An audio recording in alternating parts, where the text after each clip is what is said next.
Sesungguhnya zakat itu membentengi harta-harta kita. Kalau sekalian, kalau kita ingin harta kita itu dibentengi, harta kita itu terjaga, maka keluarkan zakat.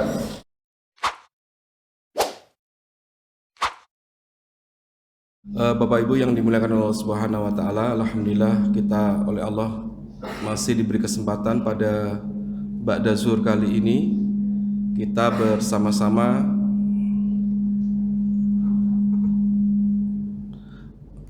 bersama-sama untuk mengkaji ilmu-ilmu dalam agama kita. Dan pada siang hari ini saya diminta untuk menyampaikan tema yang sangat penting bagi umat Islam, yaitu fikih zakat. Kenapa penting Bapak Ibu sekalian? Karena zakat ini adalah bagian dari rukun Islam. Dan kita berharap kalau kita kelak menghadap Allah Subhanahu wa taala dalam kondisi sudah melaksanakan semua rukun-rukun Islam. Salah satunya adalah zakat. Dan karena cakupan zakat ini sangat banyak, saya membatasi hari ini membahas tentang zakat emas, perak, uang, perdagangan, dan zakat fitrah. Karena nanti ada zakat peternakan, Pak. Di sini nggak ada peternak ya, Pak ya. Jadi nggak usah dibahas. Ya. Juga ada zakat pertanian, ya. Karena di sini saya yakin nggak ada petani ya.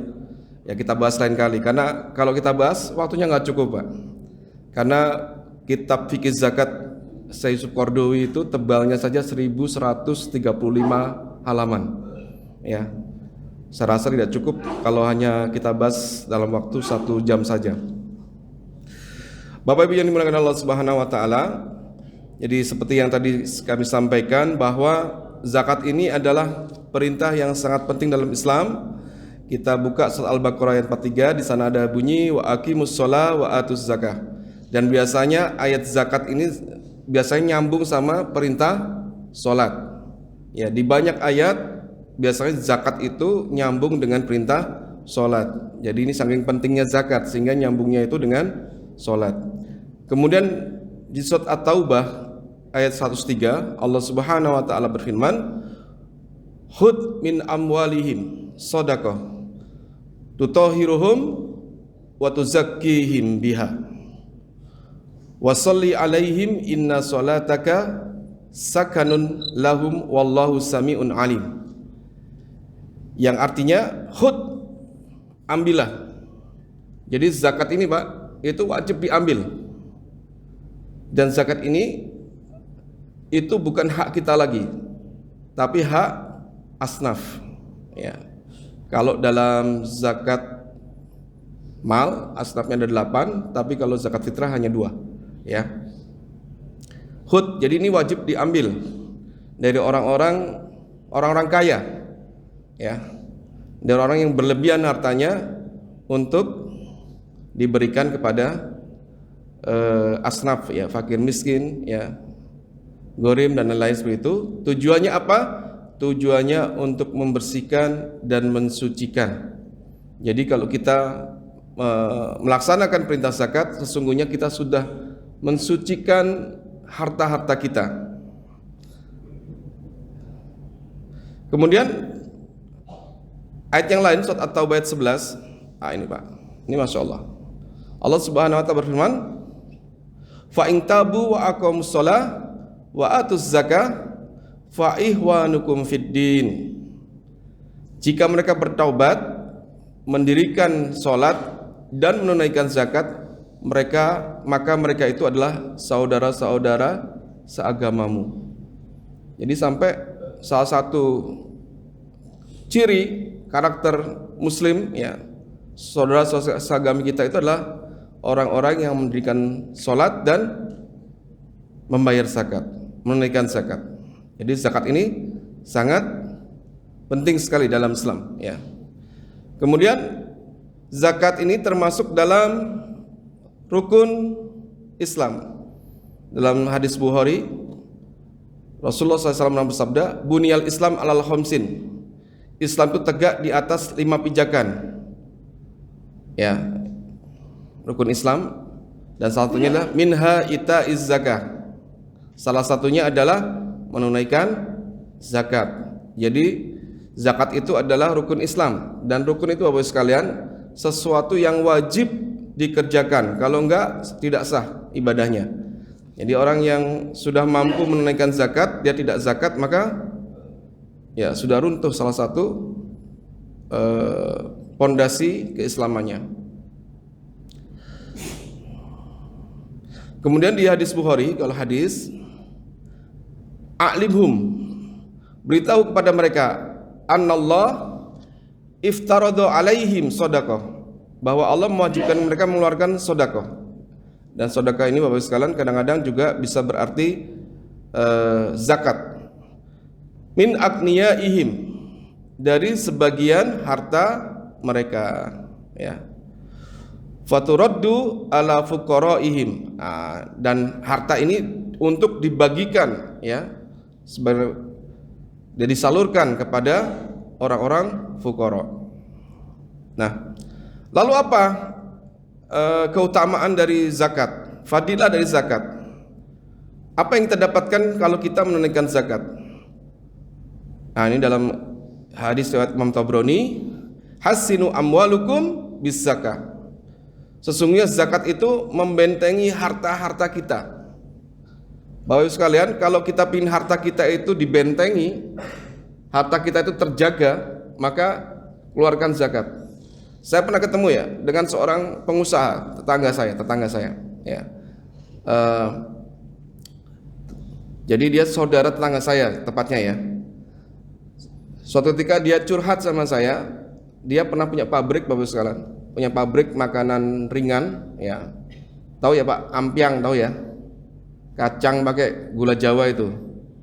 Dia buat pabrik, Pak. Dia merantau dari Semarang terus kemudian ke Jakarta, sempat sukses punya sekian puluh karyawan dan punya pabrik makanan ringan ampiang. Tapi kemudian lama-lama ludes. Ya, terus dia pulang dengan kondisi kembali lagi ke nol. Curhat sama saya.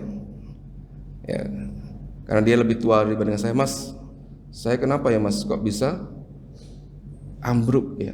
Padahal ini dulu ketika saya dirikan itu permintaan banyak, ya, produksi itu sampai kewalahan.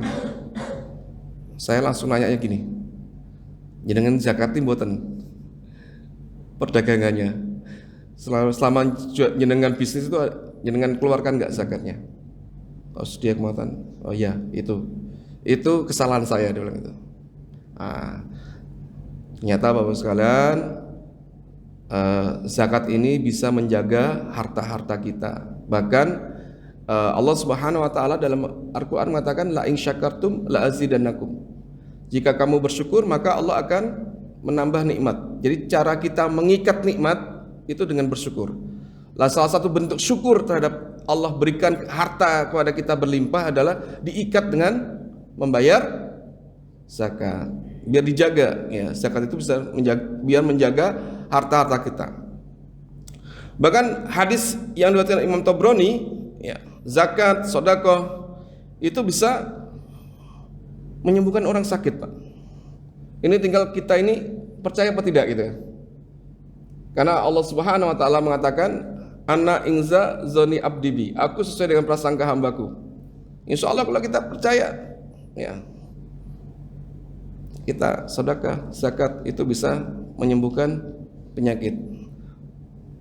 Wadawu maradhakum bis sedekah.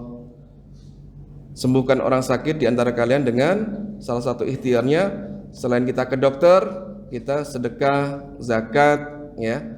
Itu membantu mempercepat penyembuhan.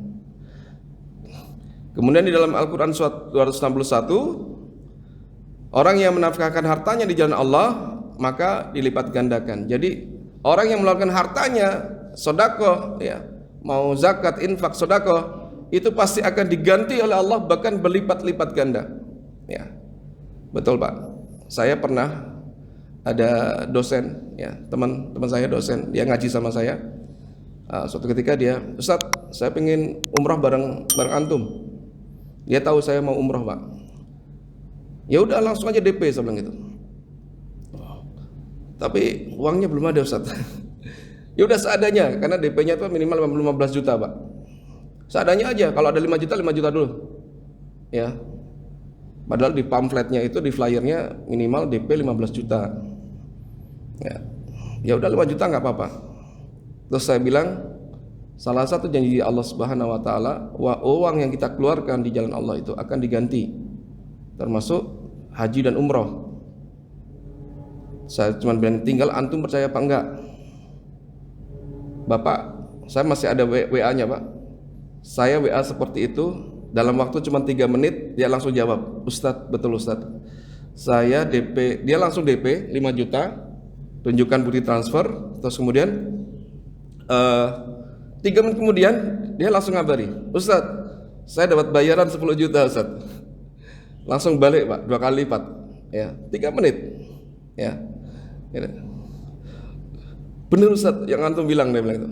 Masya Allah, saya aja yang bilang begitu nggak nyangka gitu, secepat itu ya Allah mengganti uang yang dikeluarkan fisabilillah.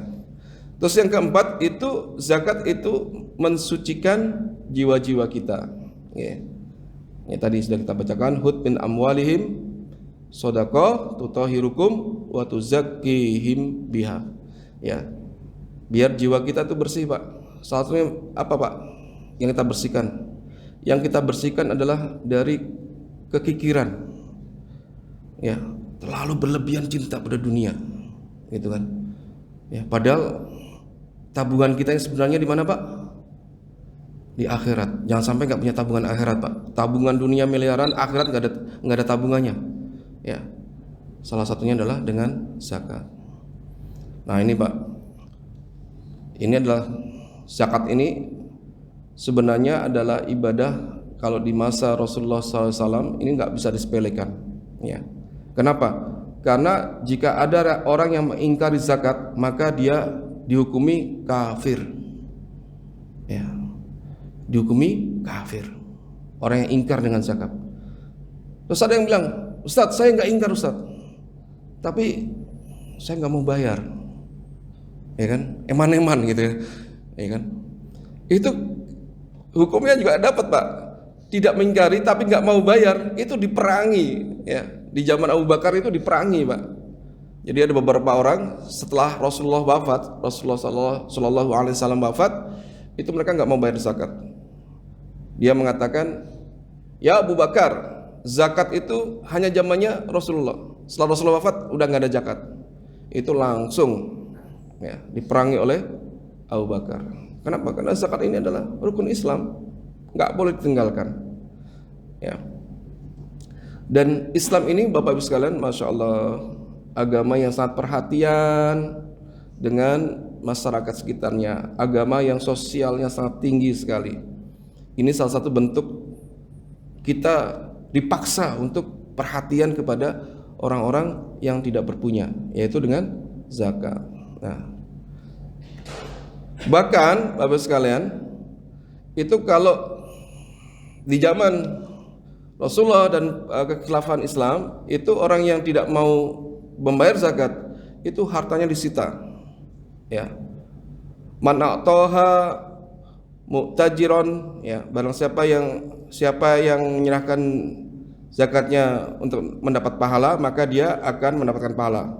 Tetapi siapa yang menolak, maka kami akan menyitanya dan separuh untanya sebagai hukuman dari hukuman Tuhan kami tabaraka wa ta'ala. Ya. Jadi sampai dibolehkan menyita orang-orang yang tidak mau bayar zakat. Ya. Ngeri ya, Pak ya? Berarti tegas banget, Pak, masalah zakat ini, Pak. Kalau kita mampu keluar, nggak boleh nggak keluar, harus keluar, dikeluarkan. Ya. Bahkan ketika kita sudah sampai nisab dan haul, itu nggak boleh menunda-nunda, Pak. Kalau menunda-nunda berarti kita hak fakir miskin itu tidak kita tunaikan. Ya, termasuk dosa. Dan kalau kita Pak dalam zakat ini, haulnya berapa Pak? Zakat 1 tahun bulan Komariah, bulan Islam, ya tahun Islam. Itu kalau tahun kemarin kita nggak bayar zakat, padahal sudah kena 1 haul, nisab dan haulnya sudah dapat, itu utang Pak, harus dikodor, harus dibayar. Jadi nggak ada pemutihan, ya. Kalau pajak ada ya Pak ya. Zakat itu dianggap hutang sama Allah, ya. Kita tahun kemarin, wah saya lupa nih setahun nggak bayar misalnya, padahal udah kena nisab dan haul, itu dianggap hutang sama Allah. Yang tahu cuma Allah kan, ya, hutang sama Allah. Dan besok Pak, ini ya.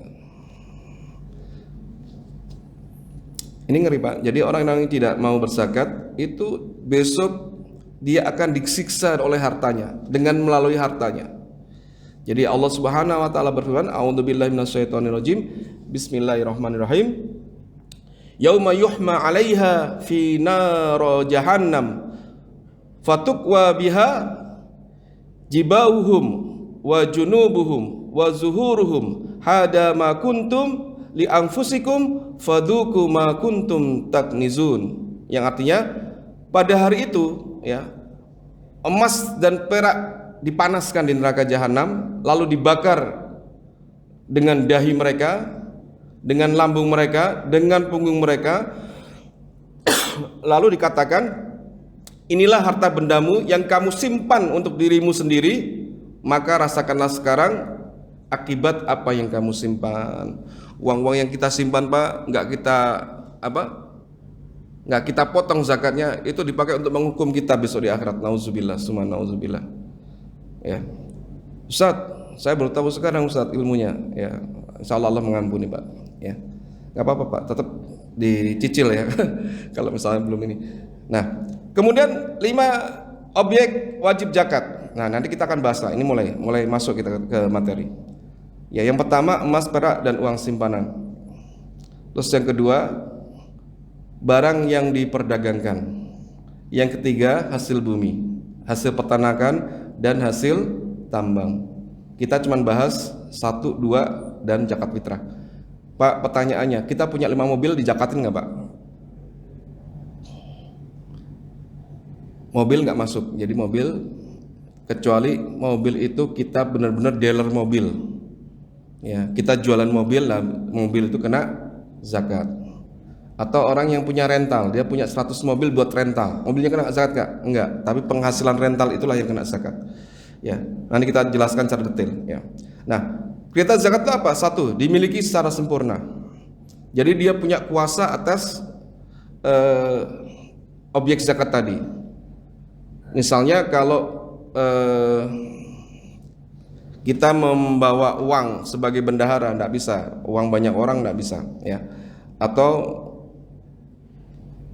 kita tidak punya kuasa atas uang itu. Contohnya misalnya kita punya piutang, ada orang hutang sama kita 100 juta 100 juta 1 tahun nggak dibayar-bayar. Itu padahal nisabnya itu kena, ya kan, 85 gram emas, terus kemudian kena haul 1 tahun. Tapi kita nggak tahu ini orangnya ini bakal balik apa enggak, karena ini orangnya agak nakal gitu kan. Udah kita pinjemin kok lama nggak ini, atau misalnya kan anda mampu, maka itu termasuk tidak kita miliki secara sempurna. Tetapi kalau kita yakin bahwa karena dia selalu jatuh tempo, dia selalu bayar, maka itu bisa kena zakat, ya kan. Terus barang ini berkembang dan produktif, memenuhi nisab, melewati haul, melebihi kebutuhan dan selamat dari hutang. Ini Pak. Jadi walaupun zakat itu ditegakkan secara secara tegas ya, tetapi tidak serta-merta ya. Jadi masih ada syaratnya. Ya, ada syaratnya. Yaitu 6 syarat ini tadi. Ya. Ya. Salah satu ciri yang tidak dikatakan zakat tidak sempurna itu dipinjam orang tapi nggak tahu nih balik apa enggak gitu. Atau harta wakaf, ini nggak bisa. Ya, harta wakaf nggak bisa disakatin. Atau milik pihak orang lain bukan kita, atau harta negara, atau kita punya pinjaman, kita punya uang tapi ini pinjaman, itu nggak kena zakat.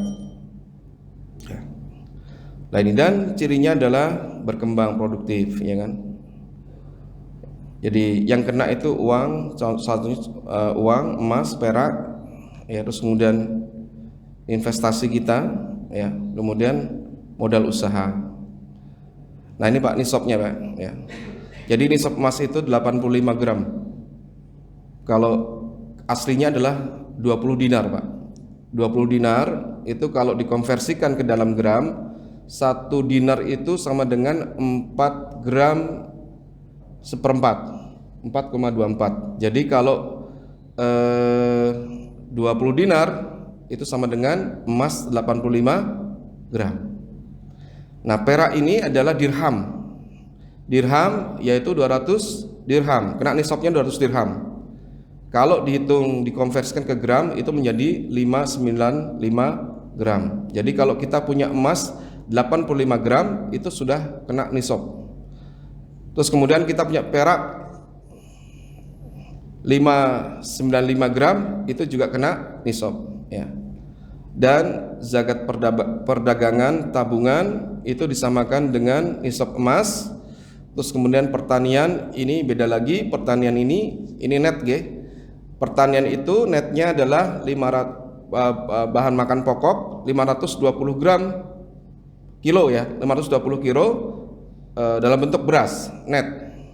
Jadi kalau kita panen, nah bedanya gini Pak, nanti saya jelaskan ya, walaupun saya nggak jelaskan detail pertanian. Pertanian ini kalau emas, perak, perdagangan tabungan ini ada haulnya melewati 1 tahun. Tapi kalau pertanian Pak, itu zakatnya kalau dia sudah sampai nisabnya 520 kg beras, ya, udah jadi beras nih Pak, udah nggak gabah lagi, ya, itu dipotong saat dia panen, gitu, ya, dipotong saat dia panen, ya, 520 kg. Dan kalau pertaniannya itu dia sawah misalnya, atau gandum misalnya, atau kurma misalnya, atau kismis, ya, kalau orang Arab, ya, itu kalau dia mengandalkan air hujan, nggak mengeluarkan biaya macam-macam, nggak ada effort yang spesial, ya, itu kenanya berapa? 10%. Tapi kalau ada effort di situ, dia buat irigasi, ya, sistematis, ya, terus kemudian pakai teknologi dan lain seperti itu kenanya 5%. Nah nanti dari sini Pak muncul zakat profesi nanti, ya. Kalau emas, perak, perdagangan tabungan itu haulnya 1 tahun, pertanian saat dia panen, ya. Nanti efeknya ke zakat profesi Pak, nanti kita jelaskan. Nah ini hitungan nisabnya. Zakat emas itu 20 dinar atau senilai 85 gram, perak 200 dirham atau senilai 595 gram. Sehingga hitungannya, kalau sekarang emas itu harganya 945,9, ini saya kalikan pakai kalkulator, ya kan? Itu maka nisabnya adalah 80 juta, 80,6 juta. Ini masih 6 sekian, ya. Saya bulatkan aja. Kemudian nisab perak itu, perak 1 gramnya itu 13.000 Pak. Sehingga nisabnya itu hanya 8 juta. 8,1 juta atau apa? 8,116, ya. Saya bulatkan 8,1. Kemudian nisab pertanian itu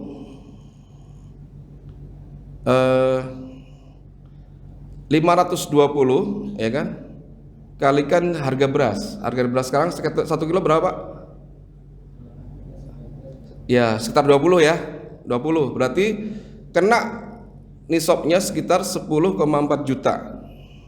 Kalau dikonversikan dalam bentuk uang. Nah, sekarang pertanyaannya adalah, uang itu nisabnya mau ikut emas atau perak? Yang enak ikut mana, Pak? Yang enak ikut emas. Ya, tapi beberapa orang yang berhati-hati dia memilih untuk ikut perak. Jadi kalau ada orang yang gajinya 10 juta, sudah nisab belum, Pak? Ini kan nisab perak kan 8,1. Kalau pakai nisab perak dia sudah kena, harus zakat. Dan dia langsung gini, Pak, ngitungnya, Pak. Ini kalau kita pakai konsep biasa ya. Nanti dibedakan dengan zakat profesi. Misalnya ada orang punya harta 8 juta.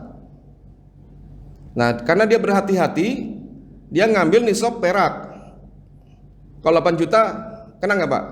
Nggak kena, karena tadi 8,1 masih 0,1 juta ya. Tapi kalau dia punya 9 juta, nah dieleng-eleng, Pak. Ini kapan? Sekarang ini 25 Ramadan. Maka kita harus mengukur haulnya langsung setahun kemudian. Berarti besok ketika 25 Ramadan di tahun depan itu 1440 45 apa 46 ya? 46 ya? 46 ya. Sekarang 45, 46 itu sudah kita udah kena, Pak. Sudah kena nisab ya, dihitung. Kapan kita kena nisabnya itu kapan? Ya, ini kalau yang pakai perak atau kita pakai emas saja ya, pakai emas saja. Inilah tabungan kita hari ini ya. Nisab emas kan 80,6 juta. Hari ini tabungan kita itu sudah sampai 82 juta. Langsung, Pak, kita eling-eling. Ini kita sudah kena nih nisab. Berarti sudah, kalau bahasa kita kayak argonya sudah mulai jalan sampai nanti setahun. Ya. Kalau sampai setahun kita masih mengendap ya, minimal 80,6 atau lebih, maka sudah kena zakat dikali 22,5% atau 1/40-nya. Disisihkan 1/40-nya setelah setahun. Ini berat apa ringan sih, Pak? Ringan ya, Pak, sebenarnya, Pak. Kalau non muslim itu dipotong di depan perpuluhan itu 10%, Pak. Ya, orang Kristen 10% perpuluhan. Kita cuma 2,5. Itu pun masih dihitung haul. Ya, haul. Nah, kalau kita yang dipakai oleh MUI adalah yang mana, Pak? Untuk uang emas, ya kan? Yang dipakai oleh MUI adalah emas. Ada sahabat-sahabat kita yang lain, teman-teman kita, saudara-saudara kita memakai perak. Kenapa, Pak? Karena dia memakai fatwa ulama. Jadi nisab yang dipakai adalah nisab yang menguntungkan orang-orang miskin. Ya. Nisab itu adalah yang dipakai yang lebih menguntungkan orang-orang miskin, sehingga segera harta kita itu disisihkan untuk zakat, dipotong untuk zakat. Dia pakai fatwa yang ini. Jadi nisab yang terbaik adalah nisab yang menguntungkan orang-orang miskin. Lah kita kalau pakai emas gimana? Ya nggak apa-apa. Kita sudah mengikuti fatwa MUI. Jadi uang kita ikut kepada nisab emas, nisab dan haul emas. Ya. Ini haul, Pak. Haul itu menggunakan kalender Hijriah, bukan kalender Masehi. Jadi bukan sekarang misalnya 25 Ramadan 2004, berarti besok 25 Ramadan 2025. Enggak, kita pakainya tetap pakai kadang-kadang selisih, bukan kalender, bukan pakainya ini bulan apa ya? Bulan April, bukan pakai April, tetapi pakainya kalender Hijriah. Ya, karena selisih 11 hari antara kalender Hijriah dengan kalender Masehi. Jadi kita Ramadan berarti Ramadan tahun depan, ya. Bukan pakai April, ya. Ini haul. Jadi kalau kita di contohnya ini Sa'ban, saya buat Sa'ban ya. Sa'ban 14/2/29 ini asal nulis ya. Harusnya 14/45. 23 Sa'ban. Ini kita sudah kena nisab nih. Tadi berapa? Tabungan kita ada 82 juta. Nah, maka di sini kita sudah niteni Pak di 23 Sya'ban. Terus kemudian kalau harta ini bisa mengendap sampai setahun, 23 Sya'ban 1430 Hijriah, maka kena zakat.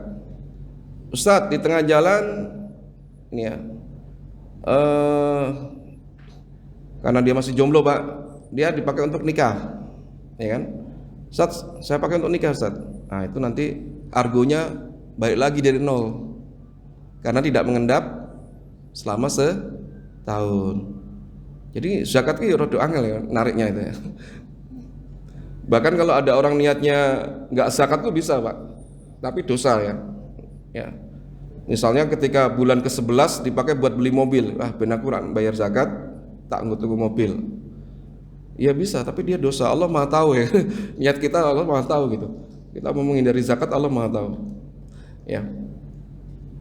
Nah, ini misalnya, ini ada kasus ya, nisab emas dan nisab perak. Tadi nisab perak berapa? 595 ya. Ini Pak, biar hafal Pak. 595 gram. Kalau emas 85 gram. Nah, ini ada kasus Pak. Kita punya emas itu kira-kira sekitar 80 gram. Kemudian sementara peraknya itu cuman sekitar 500. Dua-duanya emasnya enggak sampai nisab, peraknya enggak sampai nisab. Itu jumhur ulama mengatakan tidak bisa digabungkan. Jadi dua-duanya tidak dijakati. Tapi Imam Hanafiyah, ya ulama Hanafiyah itu disuruh dikonversikan, Pak. Kan bisa, emas dikonversikan jadi perak bisa, perak dikonversikan jadi emas bisa. Dan itu bisa kena zakat. Ya, tapi jumhur ulama, mayoritas ulama itu membedakan harta emas dan perak. Ya, kalau misalnya sama-sama nggak sampai nisab, ya walaupun dikonversikan itu bisa kena nisab, itu tidak bisa diambil ya. Nah ini simulasi yang selanjutnya. Ini Ramadan. Nah ini kalau kita tanggal 25 Ramadan dapat gaji 10 juta. Kalau pakainya perak kita sudah kena nisab ya. Terus nanti ini 10 juta ya kan. Kalau sampai akhir Ramadan 25 Ramadan kok 2025 ya.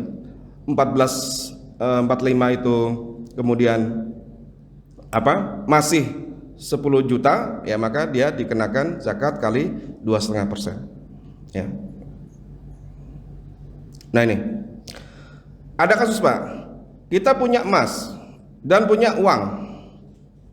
Emasnya 80 gram, kena nisab nggak Pak? Belum ya, nisabnya berapa tadi? 85. Ini 80, belum kena. Tapi kita punya uang 5 juta, kena nisab nggak Pak? Kena ya. Kalau uang sama perak atau uang dengan emas itu bisa digabungkan ya. Jadi ini nanti tetap kena ya kan. Tinggal 5 juta ini kalau dijadikan emas dapat berapa? Kalau misalnya katakanlah 1 juta, misalnya 1 gram 1 juta berarti dapatnya 85 gram dikali 2,5%. Nah ini Pak, tadi kan ada syarat dari zakat itu adalah dimiliki secara sempurna. Nah ini pertanyaannya Pak, ini simulasi juga.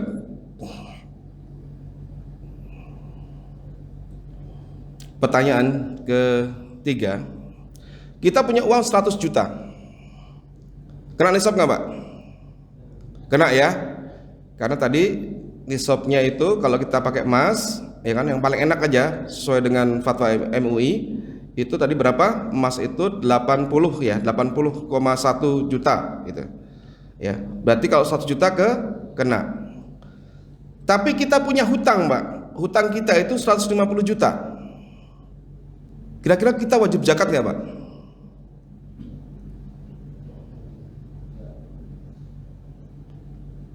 Kalau Bapak misalnya nyicil dulu utang 150 juta, Pak tak cicil tak bayar 100, ya, itu maka kita tidak kena zakat. Tetapi kalau kita nggak bayar hutang Pak, kena, ya. Jadi yang kena zakat itu uang yang kita pegang. Kalau kita pingin uang kita nggak kena zakat, segera buat bayar hutang, gitu. Paham ya Pak ya? Di sini paham Pak? Jadi kalau jenengan nggak bayar hutang, maka uang itu kalau sampai nisabnya, walaupun hutang jenengan itu sebenarnya kan bukan orang kaya nih, orang miskin kan, minus 50 juta gitu kan, tapi dia punya uang 100 di tangan dan nggak dibayarkan. Itu mana pentingnya membayar hutang itu lebih utama dibayarkan zakat. Ada hak orang lain di situ. Kalau kita bayarkan kita udah nggak kena zakat. Tapi kalau nggak kita bayarkan dan itu sampai kena haul 1 tahun, maka kena zakat.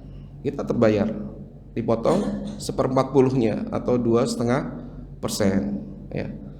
Nah ini kasus Pak lagi, ya. Ini kurangan ya. Kita punya piutang 400 juta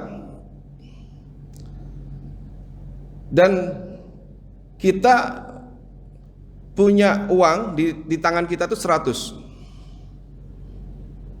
Terus ini kurang lengkap ya, saya agak ngantuk ngetiknya sampai malam soalnya.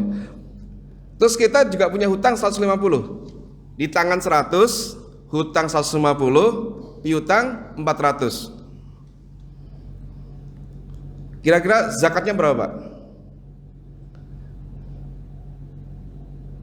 Tadi apa? Di tangan. Nah itu yang di tangan. Kalau kita pingin nggak bayar hutang, nggak bayar zakat, maka segera untuk bayar hutang tadi 150, ya kan? Tapi kalau kita, nah itu piutangnya gimana? Nah piutangnya ini tergantung ya kan? Piutang ini kan di luar kekuasaan kita, uang nggak di tangan kita gitu kan? Nggak bisa, gitu kan? Kecuali kalau orang yang piutang itu bayar, ya kan? Zakatnya di berapa Pak? Yang piutang bayar nih, dari 400 dia bayar ke kita, jebret gitu. Berapa zakat kita?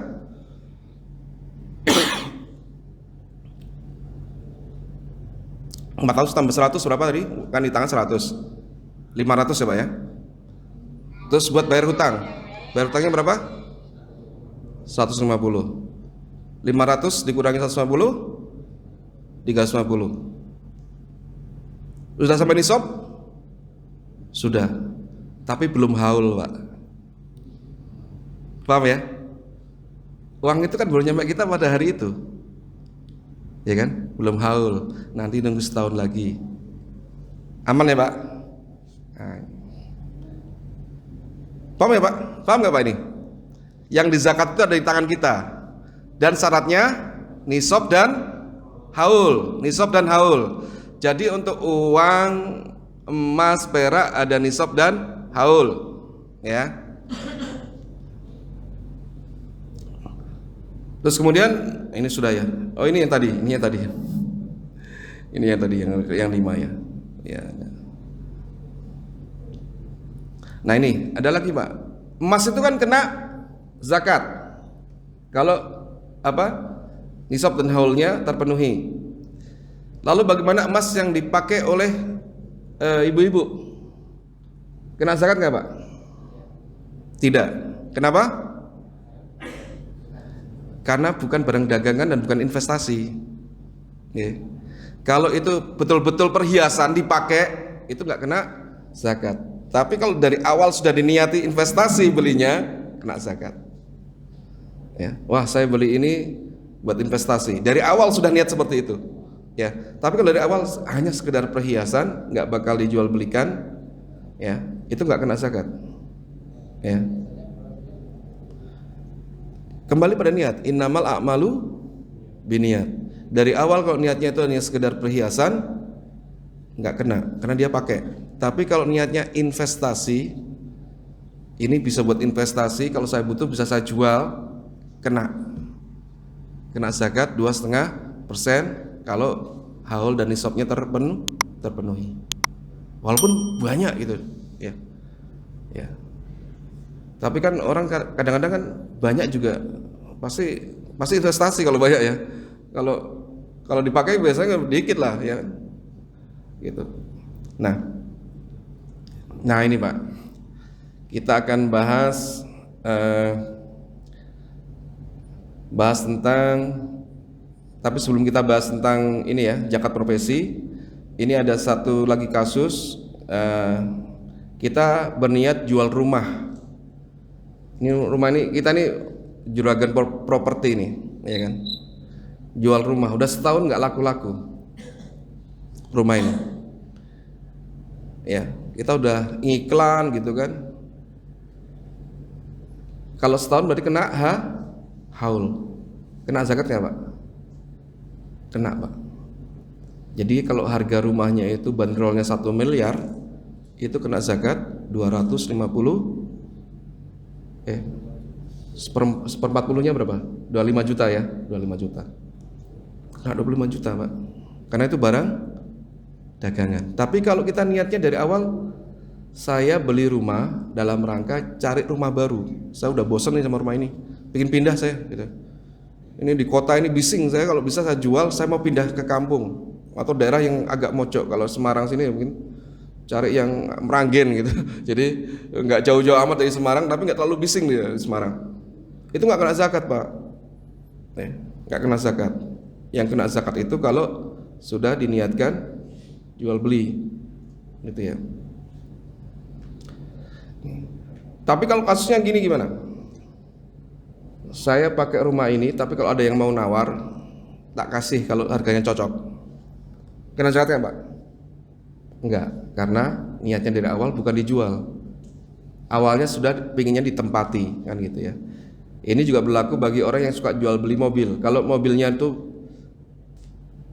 tidak diniatkan sebagai mobil jualan, itu enggak kena, walaupun kita punya 3 mobil di rumah. Karena itu adalah alat ya, gitu ya.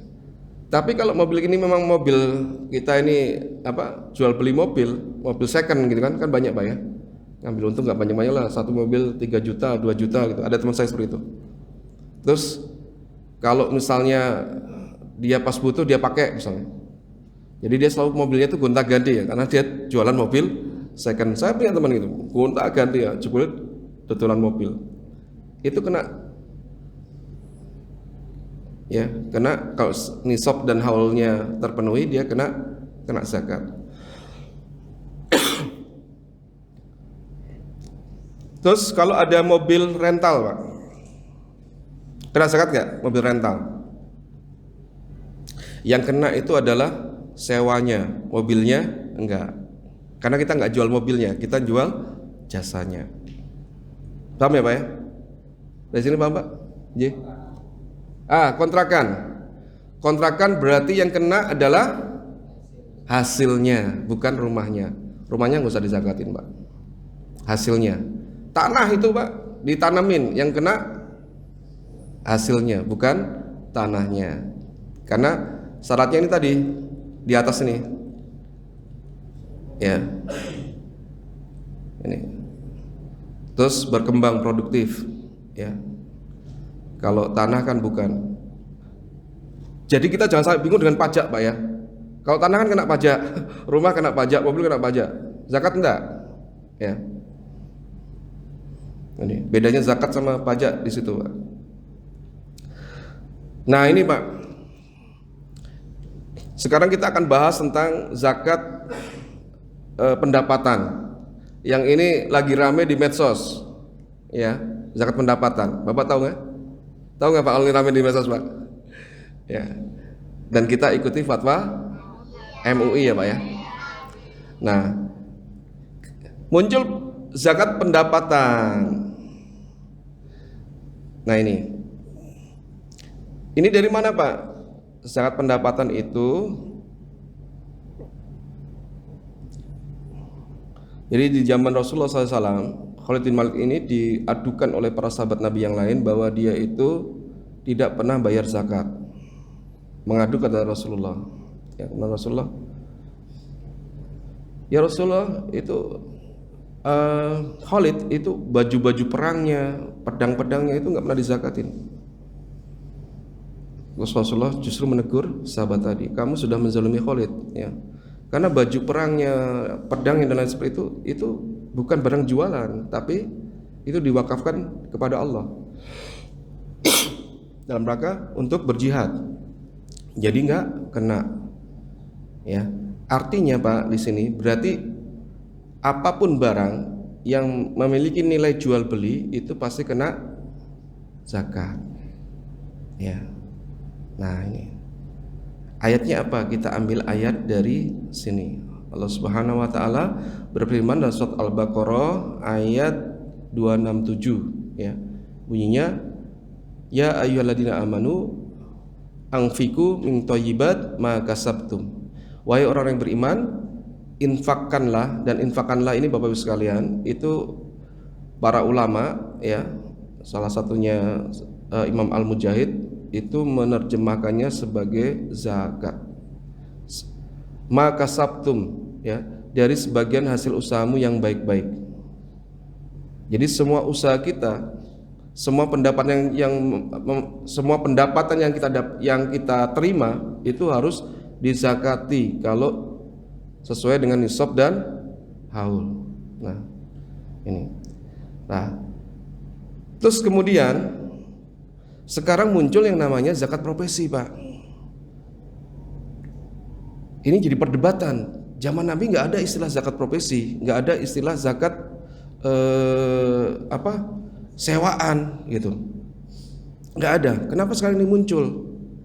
Nah, satu, ya, dari ayat ini, ya, surat Al-Baqarah ayat 267, bahwa segala sesuatu yang dari usaha kita itu yang menghasilkan itu harus dikeluarkan zakatnya. Surat Al-Baqarah ayat 267, ya. Nah, terus sekarang ini kan muncul. Jadi di Basnas, MUI, Tarjih Muhammadiyah itu kan kalau seseorang dapat gaji atau dapat penghasilan, ya, mau sewaan dan lain seperti itu langsung dipotong di depan. Contohnya dipotong di depan per bulan, padahal yang namanya zakat itu apa Pak? Haul. Nah ini kok kan haulnya 1 tahun, kenapa ini 1 bulan kok sudah dipotong? Nah ternyata ini Pak alasannya. Alasannya adalah, 1, Al-Baqarah 267, berarti itu kita sepakat bahwa itu harus disakati. Nah, terus haulnya gimana? Ternyata haulnya ini mengikuti, ya kan, mengkiaskan hasil dari pajak pertanian, hasil dari zakat pertanian. Zakat pertanian kan nggak ada haulnya, Pak. Kalau panen dia langsung dipotong zakatnya kalau sesuai dengan nisab. Lah ini Pak, kalau kemudian yang diberlakukan seperti ini hanya kepada para petani, ya, maka yang terjadi akan muncul kesenjangan sosial. Petani itu kan udah effortnya begitu dahsyat gitu kan, terus langsung dipotong. Sementara para pegawai itu kan, masa gak dipotong, masa harus nunggu haul, ya kan? Maka nanti akan petani kan jadi kesannya kurang adil gitu kan, kurang adil. Maka itu hanya dikiaskan bahwa zakat pendapatan, zakat profesi dan lain sebagainya itu disamakan dengan pertanian, yaitu dipotong di awal, ya, ketika dia dapat, dengan nisab itu disamakan dengan emas kalau sudah 1 tahun. Jadi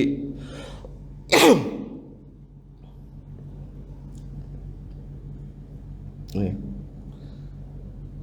saya langsung meloncat ya. Nah, Padahal syaratnya tadi ya, syaratnya ini biar sama dengan slide-nya ya. Syarat zakat itu tercapai haul dan nisab. Haul dan nisab adalah jumlah penghasilan bersih seseorang di tempat kerja bersangkutan selama 1 tahun. Jadi gini Pak, contohnya misalnya ya, gaji kita berapa? Gaji kita misalnya 7 juta. 7 kali 12 kira-kira berapa Pak? 7 kali 12 itu 84. Kena haul gak Pak? Kena nisab gak? Kena ya, karena tadi nisabnya 80,1. Nah, kemudian akhirnya di 8, karena dia kena, maka 7 juta tadi ketika dia terima langsung dipotong 2,5% agar adil. Sama juga dengan para petani, dipotong ketika dia dapat penghasilan 7 juta.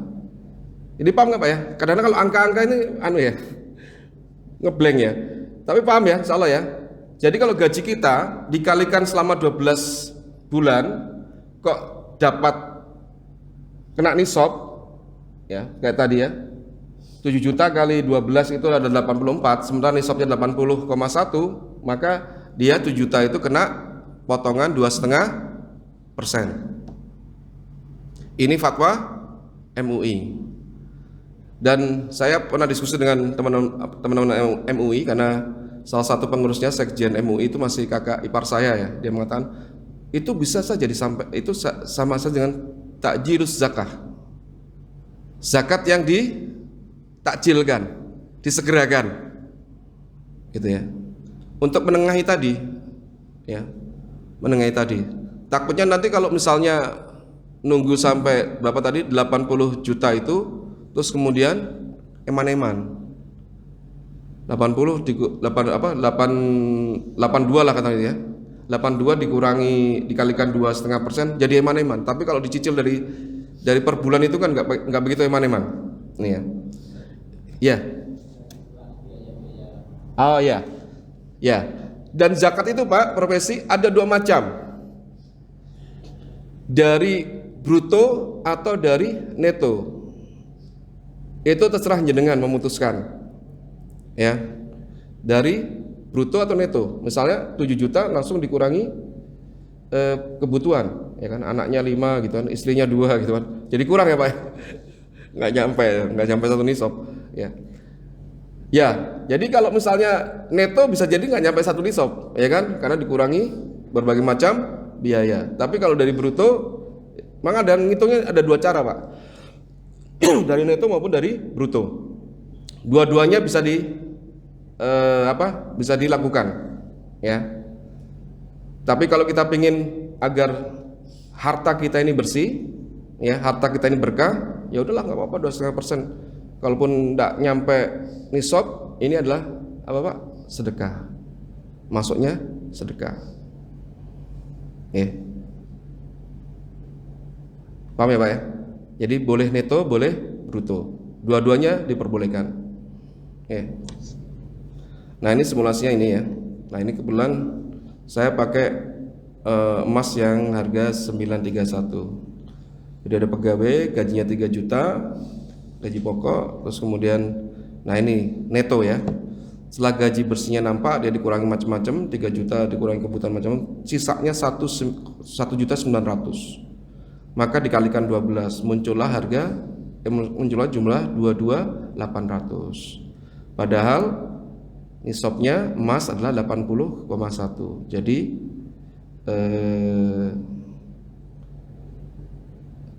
atau ini ya 931 ini berarti 79. Berarti orang ini tidak wajib membayar zakat profesi. Ini kalau ngitungnya dari tadi Pak. Saya sudah kasih contoh dari neto. Ya.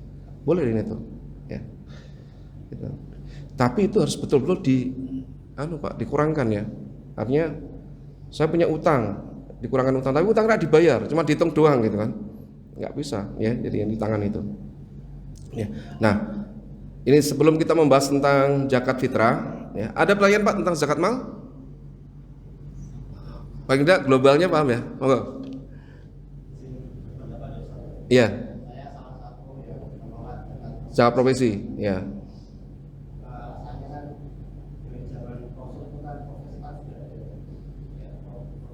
Iya. Ada, iya. Iya.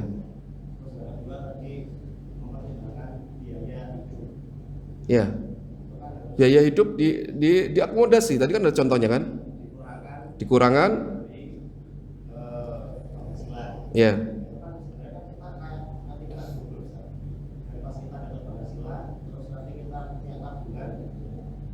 Dipisah tabungannya. Jadi khusus gaji itu jangan dicampur sama yang lain. Karena ini sudah dizakati ya. Sudah dizakati. Jadi pas setahun nggak usah zakat lagi karena udah dizakati setiap bulan.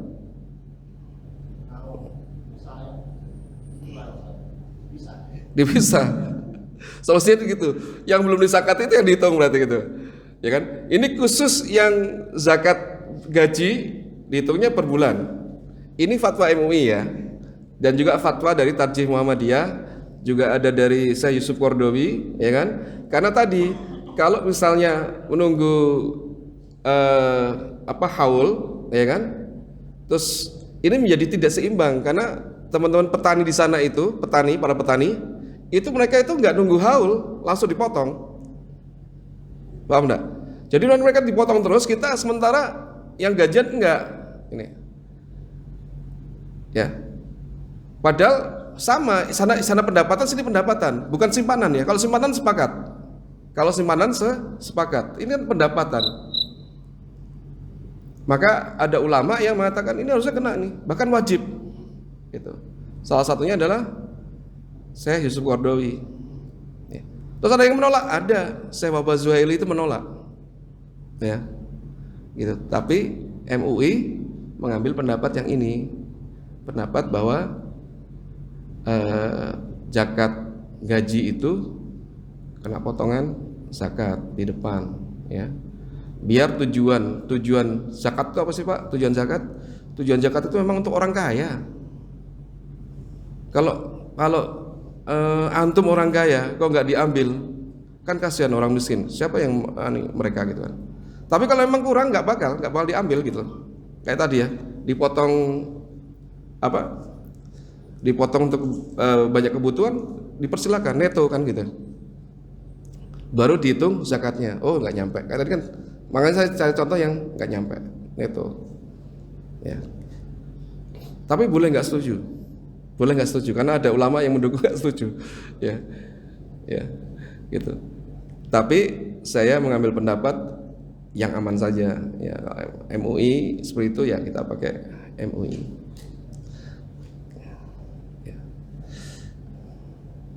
Banyak, ya.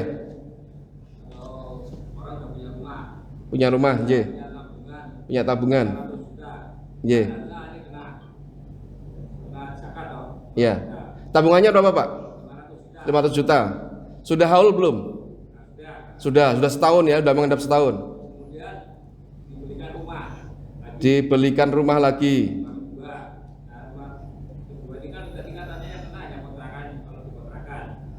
Ya. Saya bingung kalau diberikan rumah kok jadi hanya kena kontrakan, padahal jadi tabungan itu kena semua gitu. Ya. Jadi gini Pak.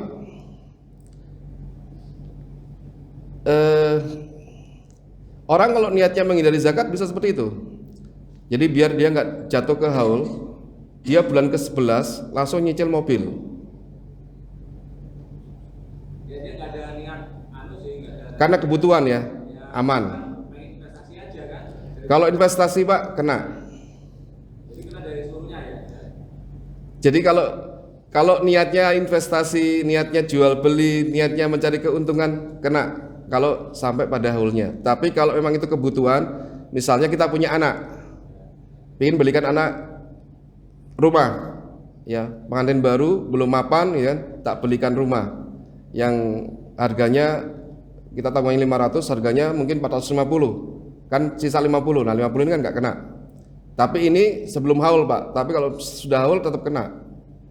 Ya. Kalau niatnya anaknya masih kecil ya, buat daripada di tabungan itu kan sebenarnya nilainya turun. Nggih. Dengan diberikan rumah nanti buat anak-anak berarti nggak kena gitu. nggak kena. Kalau niatnya bukan komersial, nggak kena. Niatnya karena kebutuhan, memang untuk ditinggali, bukan investasi, Pak. Kalau jenengan bilangnya investasi, kena. Karena mencari keuntungan. Nggih. Kalau jenengan cari keuntungan, walaupun tidak laku selama setahun, kena haul, kena. Dibayar zakatnya. Tapi kita niatnya ini rumah buat apa? Anak. Jadi niat awalnya. Jadi niatnya awalnya apa? Ini buat anak, ya udah nggak kena, Pak. Tapi wah ini buat investasi, kan harga tanah selalu naik, kena, Pak. Karena niatnya sudah untuk dijual belikan, gitu. Wah ini memang masalah niat ya, rumit kalau masalah niat ini. Ya. Kalau ingin menghindari zakat, ya niatkan dari awal untuk rumah anak-anak. Ya. Ya. Apa, Pak? Iya, 50%. Iya. Pakainya kok emas. Iya. Iya. Iya. Iya. Karena kalau ada orang yang mau makainya itu adalah zakat pertanian, boleh, Pak. Ini saya contohkan ya. Ini ada saya di bawah ini. Boleh. Tapi itu berat, Pak. Kenanya 10%. Dan uang itu lebih dekat ke emas dibandingkan ke pertanian. Ini istihad para ulama. Istihad para ulama, Pak. Istihad para ulama adalah didekatkan dengan emas. Itu juga pertanyaan saya juga dulu ketika diskusi. Kalau itu dikiaskan dengan zakat pertanian, kenapa kok motongnya, ya kan, ya kadarnya kok 2,5 gitu kan. Nah, ya istihadnya disamakan dengan emas, tetapi perlakuannya itu adalah pendapatan seperti pertanian, gitu. Kesimpulannya seperti itu, Pak. Ye.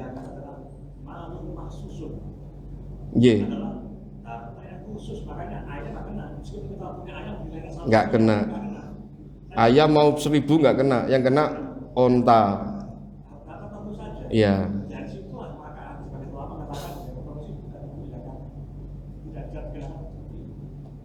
Ya, ini sekali lagi ya, Pak ya. Zakat profesi ini bagian dari, makanya saya bilang perdebatan. Nggih. Kalau jenengan mau mendebat, ya memang itu ada yang mendebat itu, ya kan? Ya. Kebetulan karena posisi saya sekarang menjelaskan tadi, pendapatnya ada yang tadi mewajibkan zakat profesi, ada yang menolak. Ya saya menyampaikan dua-duanya. Tinggal jenengan mau pilih yang mana, kan gitu. Tapi kalau kita mau diskusi lagi, zakat profesi itu wajib atau enggak, kita buat waktu yang lain. Nanti kita bahas kitabnya Yusuf Qaradawi, karena yang pertama kali yang paling kuat untuk menyampaikan bahwa zakat profesi itu wajib adalah Syekh Yusuf Qaradawi. Ya. Ya. Dan itu kemudian diakomodasi oleh MUI. Nah, kita ke mustahik. Ya, ada lagi? Sampun. Oh iya. Nah, ini Pak, memang ini nggak bakal selesai sih Pak ya. Memang bukunya aja saya yang baca itu Qaradawi itu 1134 halaman. Ya, saya sebelum kesini baca itu dulu Pak. Tapi rasa kabeh Pak, cari yang ini ya. Kita pilih yang paling ini. Ya sekarang. Nah itu insya Allah yang bisa saya sampaikan. Semoga intinya Pak, semangatnya adalah kita tunaikan zakat ya, yang sudah Allah wajibkan kepada kita ya. Terus terkait tadi zakat profesi, itu pilihan jenengan milih yang pakai haul, nunggu setahun dulu monggo, atau memakai fatwa MUI yang dipotong setiap bulan. Dan itu kan jatuhnya sama juga karena kayak nyicil zakat, takjilus zakat. Ya, jadi teman-teman MUI yang kemudian menghadapi penolakan itu ini anggap aja takjilus zakat. Ya. Karena takjilus zakat itu tidak wajib, tetapi yang moderat. Tapi boleh. Ya. Jadi ada 3 pendapat. Satu ada yang mewajibkan, satu hanya takjilus zakat yang membolehkan tapi tidak wajib, dan yang satu yang menolak sama sekali tetap harus haul dan nisab. Nah itu. Baik, insya Allah demikian yang bisa saya sampaikan Bapak sekalian. Semoga ini jadi bahan semangat kita untuk menegakkan satu rukun Islam, yaitu zakat, ya, karena nggak ada ruginya zakat itu. Allah Subhanahu wa taala dalam Rasulullah menyebutkan dalam sebuah hadis, ya, innas shadaqah tadfiu ghadaba rabbi. Sesungguhnya sedekah itu, barang yang kita infakkan di jalan Allah itu memadamkan, ya, tadfiu ghadaba rabbi, memadamkan kemarahan Allah, ya, dan watadfa'u, dan menghindarkan kita dari kematian yang buruk, ya. Jadi ujung-ujungnya kebaikan buat kita. Kita nggak rugi dengan membayar zakat. Kalaupun tadi tidak dihitung sebagai zakat, mungkin jatuhnya ke sedekah, ya. Baik, insyaallah demikian ya bisa saya sampaikan. Wabillahi taufiq wal hidayah. Assalamualaikum warahmatullahi wabarakatuh.